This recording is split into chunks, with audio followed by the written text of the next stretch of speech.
আসসালামু আলাইকুম রহমতুল্লাহি ওয়া বারাকাতুহু। দীর্ঘ ৯ মাস অনেক আশা নিয়ে অপেক্ষা করছি। অপেক্ষার অবসান হয়েছে ঠিকই, কিন্তু আমার মনের আশা পূর্ণ হলো না।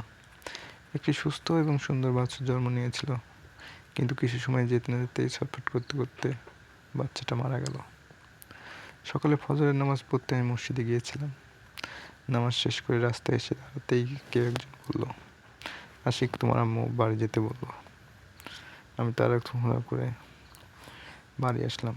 এসেই দেখি ছোট গরুটার বাচ্চা দেওয়ার জন্য সময় হয়ে এসেছে, এবং কিছু সময় পরেই একটা 7 বছরের জন্ম হলো।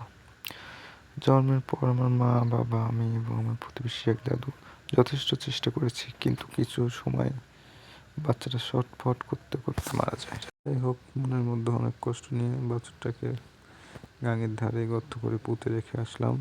সবাই আমার জন্য দোয়া করবেন। আসসালামু আলাইকুম ওয়া রাহমাতুল্লাহি ওয়া বারাকাতুহু।